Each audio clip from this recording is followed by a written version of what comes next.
Peer-to-peer relationship is referred as one of the main pillars of professional development. And the ITI is a global organization founded in 1980 with the objective to connect professionals and disseminate knowledge in implant dentistry. But how is it done? What's in it for clinicians? And why should you consider an ITI affiliation for yourself? To answer this and many other interesting questions, we brought the CEO of ITI, Alexander Ochsner, for a conversation, and I'm sure you're going to like this one.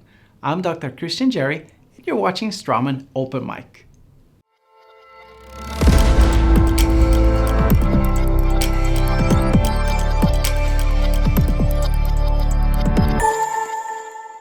Hello, Alexander. Welcome to Straumann Open Mic. It's a pleasure to have you here. Thank you for the invitation, Christian. Happy to be here and share some interesting information with you about the ITI. Great. And the ITI has this beautiful history. It's more than 42 years by now. It was founded in 1980.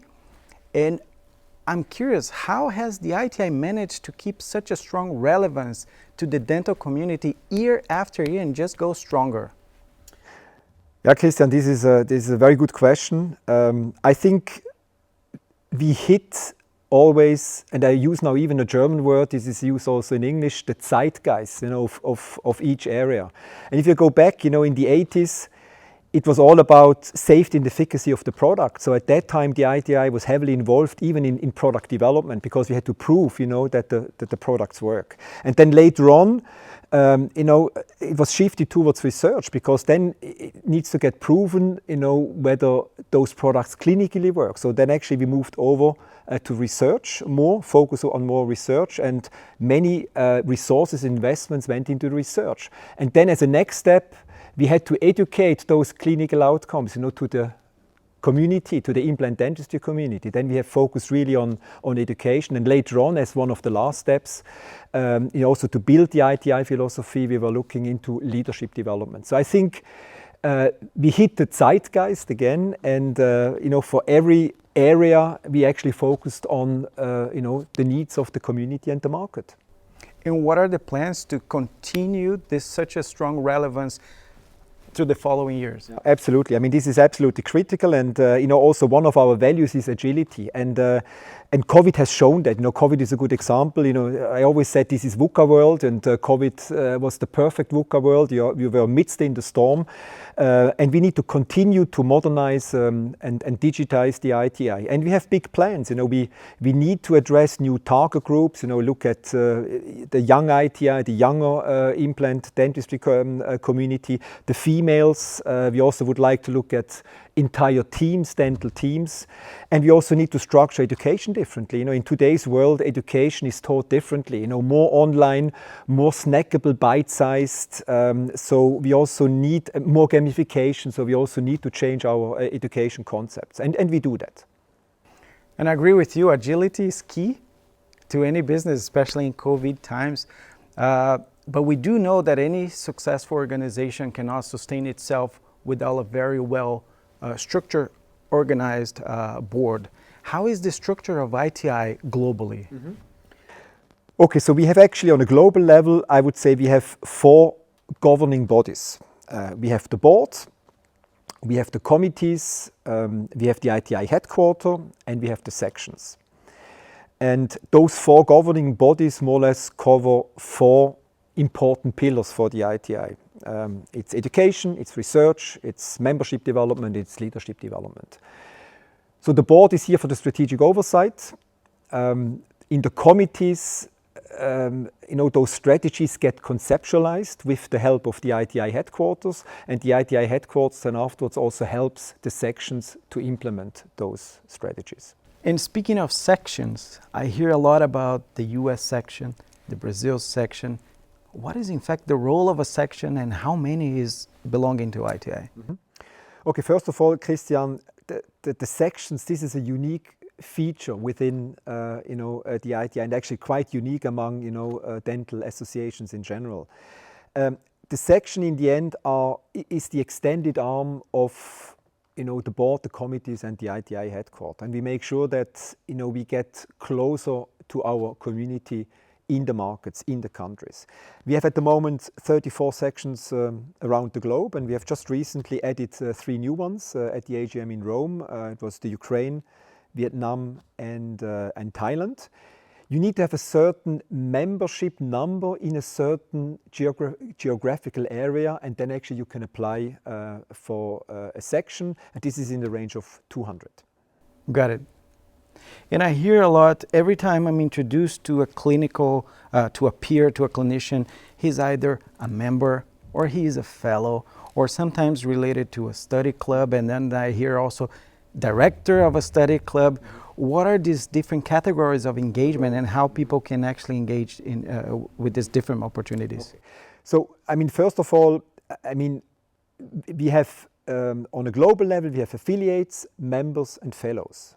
As an affiliate, you have certain benefits. You're not paying a membership fee, but you have certain benefits if you go to our website and actually can consume certain content. If you actually pay a membership fee, then you become a member. As a member, you have many more benefits. Then you can go to study clubs and you can benefit from other membership benefits. If you contribute to the ITI, either in the areas of education, research or leadership, then actually you can get nominated as a fellow. And as a fellow, in the end, you have voting rights. And then you belong to the General Assembly and you have voting rights. As a fellow, you have also other opportunities. For instance, you can become a study club director, so actually you can run a study club. You also can get elected into the local leadership teams and actually can play a very active role locally in the sections. Or later on, you can even advance your career within the ITI and become a committee member or even a board member. We have other roles as well. As a fellow, for instance, you can become a speaker. You can become a local, regional or global speaker. So actually you can play various active roles as a member or fellow within the global ITI community. It's really great the amount of opportunities clinicians can have engaging with the ITI. Really impressive. And on this note, an incredible amount of well-known clinicians and key opinion leaders, they proudly say they started their careers as an ITI scholar. What is the ITI Scholar Program? How people can engage?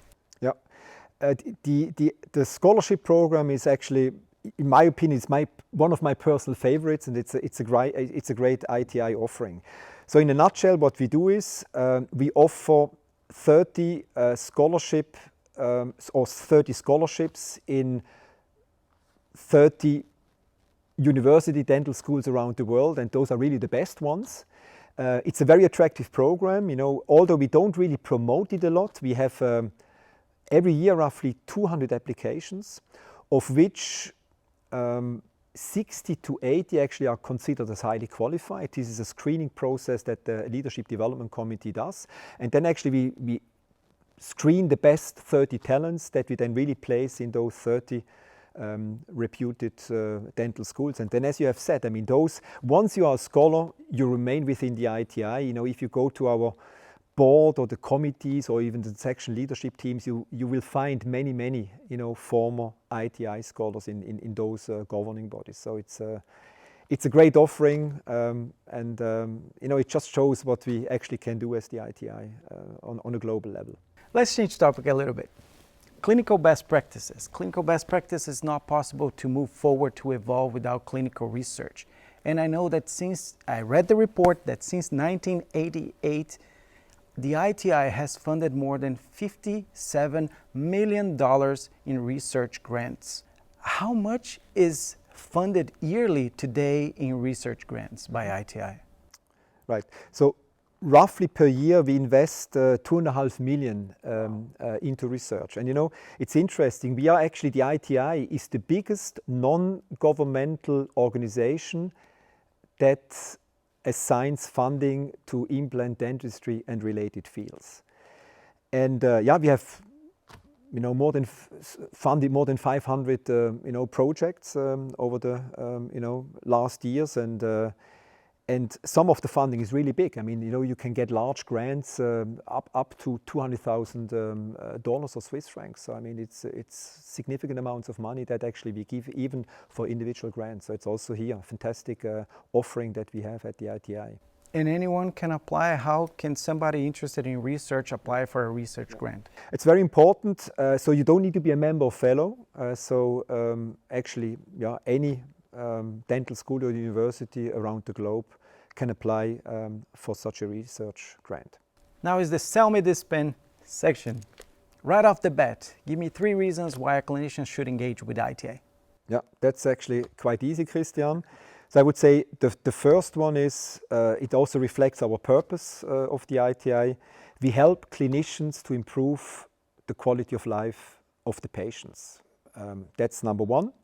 Number two, we also make clinicians better implantologists, through very comprehensive, structured and high quality education. We help them to advance their careers or become more successful. That's number two.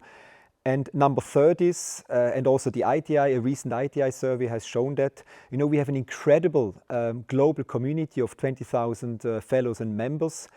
And it's a lot of joy and satisfaction, to be part of this global community, to feel this camaraderie on a global level. And this is extremely highly valued among the fellows and the members. So those are the 3 reasons. You convinced me. Thank you. So, to wrap up, since the beginning, ITI and Straumann has this very strong collaborative relationship. Can you tell us a little bit about this? Yes, a very successful, very constructive collaboration over the last 40 years. I would say it is the ideal partnership between an academic organization and an industry partner. And why did it work so well? Because we complement each other. The focus of the ITI is not products. We actually focus on treatment concepts and clinical procedures. So we cover more or less, the why and the what. And then Straumann comes in and they focus more on solutions and workflows. So they focus then more on the training on the product, so they do the how. And I think we have done that in a very balanced, synergistic way over the last 40 years. And then we also can proudly say, I think, we benefited from each other. I don't think Straumann nor the ITI would be market leaders in their respective fields without, the support of each other. So in a nutshell, an extremely successful collaboration over the last 42 years. Long live to the collaboration. Thank you. And I can proudly say I'm an ITI member since 2007. That makes it 15 years by now. And I encourage all clinicians out there to engage with the ITI, to participate in study clubs, to attend annual meetings. Your career only grows. I'm an example of that. Alexander, their journey starts with www.iti.org. This is Alexander Ochsner, the ITI CEO. Alexander, thank you very much for coming to Straumann Open Mic. Christian, thanks for having me. Thank you all for watching, and I look forward to see you in the next episode of Straumann Open Mic.